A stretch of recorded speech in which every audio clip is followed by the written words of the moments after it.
Bali, a rich and diverse island, both in arts, culture and religion, and the beautiful landscapes the island has to offer.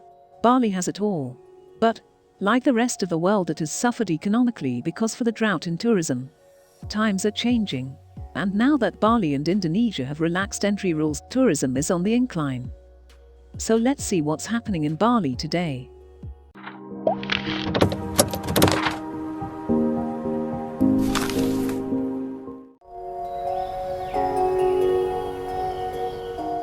Let's take a ride around Ubud first. This area we are riding through now is very popular with both foreigners who want to live here and tourists who are here for a holiday.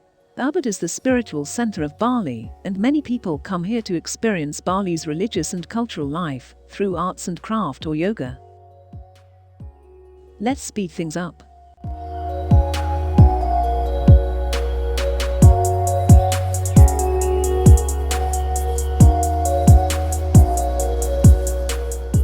Please remember that the information given here is not to be used as the definitive answer, and that you must check with your airline or the appropriate websites for clarification on protocols, procedures, and requirements before traveling.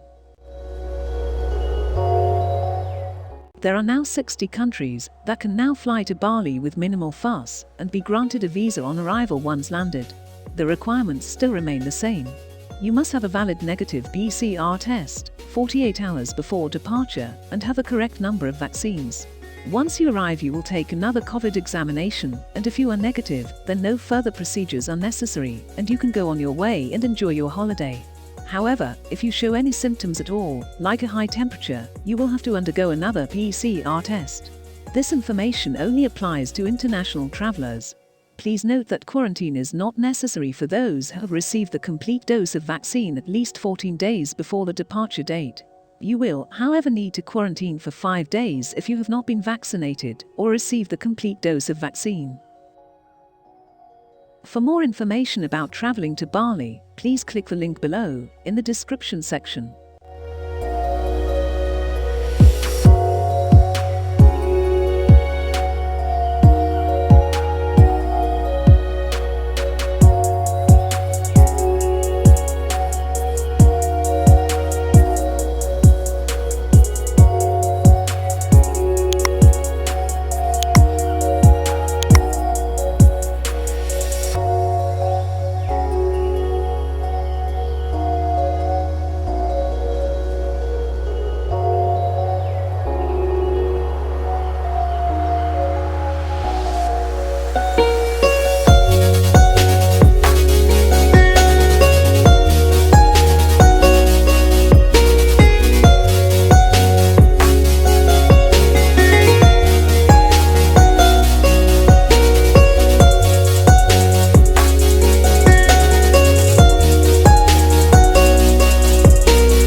We are now traveling down the main street in Ubud, past the palace on the left, and where the once famous Ubud market stood on the right, which is now just a demolished wasteland.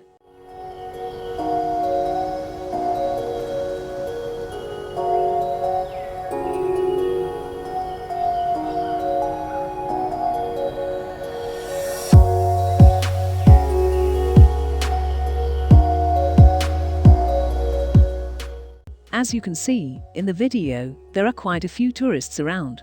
Compare this to a previous video a month ago, and the increase in tourism is very evident. With the increase in tourism comes the increase in traffic, and we now see traffic congestion on a daily basis throughout Bali. If you plan on traveling around Bali, then plan accordingly and allow plenty of time.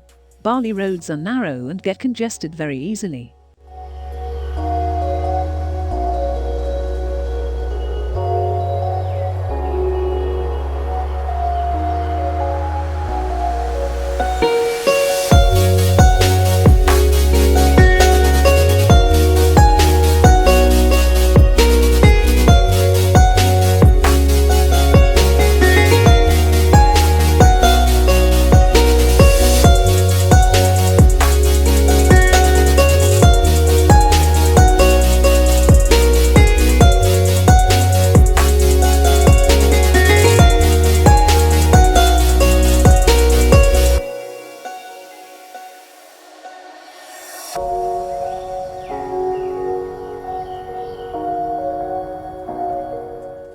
If you are going to hire a scooter or motorcycle to get around Bali, there are a couple of things you need to watch out for. Make sure you have a valid international license or permit to ride motorcycles. The police have many roadblocks around Bali and they don't care where you come from. All foreigners are just foreigners to them, regardless of your nationality, and you will be fined if you don't have a valid permit. Regardless of what you are told, it is illegal to ride a motorcycle or scooter in Indonesia without a helmet, and again, if you are caught by the police, then be prepared for the consequences. Wear a helmet. 9 times out of 10 the accident won't be your fault. Even Valentino Rossi has accidents. Ride smart and don't be an idiot. Lastly, when riding, stay away from other foreigners on scooters or motorbikes. They are reckless and don't understand the laws on Bali roads. Stay close to the locals. They are born with a scooter attached to them. They know how to ride and will look out for you. I've lived in Southeast Asia for 20 years, I've seen it all, and I can't express these points enough.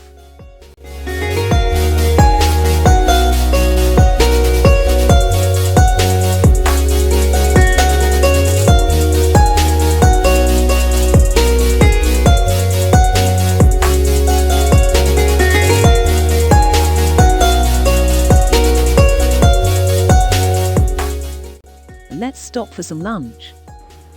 We found this nice little eatery near Monkey Forest called Meet Me. Let's try it out.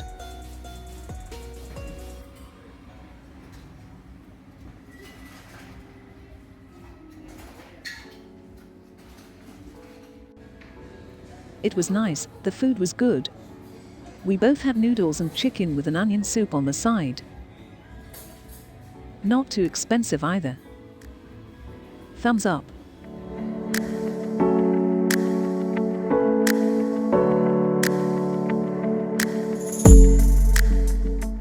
We've made our way down to Kuta Beach. As you can see, the traffic issues are the same here. Despite the obvious increase in tourism, shops and restaurants remain empty or closed, even the beaches are quiet. So it begs the question, where does everyone go? There are a few bars and nightclubs open in Kuta, but that's only a fraction of what this party place has to offer. So be prepared. Just because it's easy to fly here now, doesn't mean everything is back to normal. Far from it. It'll be another year before most shops and restaurants are open again. Which is a real shame, as ironically prices have skyrocketed, a sniff of tourism returning, and all hotels, guest houses, homestays, shops, restaurants, you name it, have put their prices up to double what they used to be, in anticipation of the floodgates opening. But that's not going to happen, it's going to be a trickle. So right now everyone is suffering from the price increase in all sectors, but don't yet have the income generated from tourism, as this will take time. Everything is now expensive in Bali, and are causing a lot of concern. So all in all, things are slowly returning to normal. Tourism is increasing, but so are the prices and congestion in the tourist hotspots. But not to worry, in my next video, I'll be sharing some places that are well away from the tourists, and you can still enjoy that tranquil serenity that inspired you to come to Bali in the first place. If you like this video, please press the like and subscribe button and the little bell thing, it would mean so much to me. Thank you. This is Eska Miles, until next time. Bye for now.